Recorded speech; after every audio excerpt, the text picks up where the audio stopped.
Hola a todos, hoy vamos a preparar un mate cocido o cocido quemado, que es una de las tantas formas de preparar y consumir la yerba mate. Cada país en el cono sur de América tiene su costumbre alrededor de esta hierba. Cada país tiene una manera muy linda y diferente de tratar y consumir la hierba, y no importa cuánto se disputen la propiedad los países sudamericanos. La yerba mate es una herencia guaraní, de nombre científico Ilex paraguariensis y en guaraní Ka'a. El mate cocido es una bebida tradicional paraguaya. Para prepararla se debe mezclar la hierba con un poco de azúcar, las cantidades según el gusto de cada persona. Y a esto se le echa brasa prendida de carbón o leña.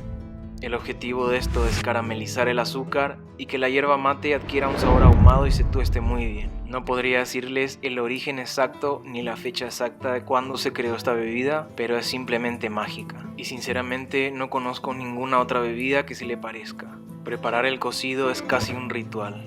Es una danza del fuego con lo tierno y dulce del caramelo y los aromas espirituales y silvestres de la yerba mate que se transforman y se dispersan a todas partes a través del humo. Un aroma tan hechicero que puede embrujar a cualquier persona. Todo esto terminará siendo una bebida llena de mateína, un energizante 100% natural. En Paraguay no tenemos una cultura tan fuerte de consumir café porque nunca fue necesario. El Ka'a es nuestro estimulante día y noche. Si uno madruga se prepara un mate bien caliente y para aguantar el calor sofocante del día, un tereré bien frío.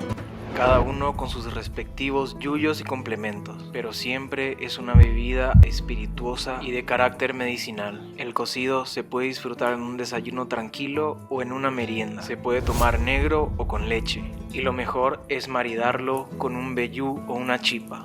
La yerba mate, la mandioca y el maíz son los tres pilares más importantes en la cocina paraguaya. El tiempo y el punto de tostado es a gusto de cada persona. Y esta danza de humo y fuego termina en una infusión maravillosa.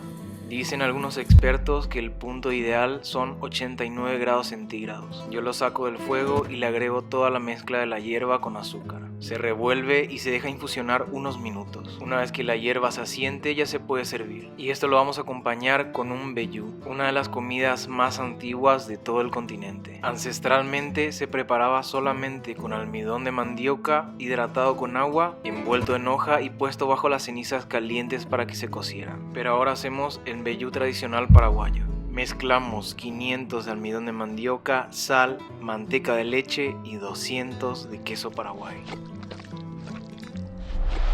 Esto se debe mezclar muy bien hasta conseguir un arenado. Se puede hacer con grasa de cerdo o manteca de leche, nunca margarina. Una vez que se consiga la masa arenada, le hidratamos con un poquitito de leche. El punto perfecto de hidratación es conseguir una masa que al apretar se integre, pero que se desmorone fácilmente. Y nuestra masa se cocina en sartén a fuego moderado. Se esparce la masa de manera uniforme para conseguir una especie de pan plano. Se vale aplastar solamente los bordes para darle una forma perfectamente redonda. Sabemos que ya está listo de un lado cuando se despega fácilmente del sartén y damos la vuelta. Del primer lado queda un poco más plano y del segundo lado quedará un poco más rugoso. Es el lado donde más se carameliza el queso. Esto es sencillamente una reliquia.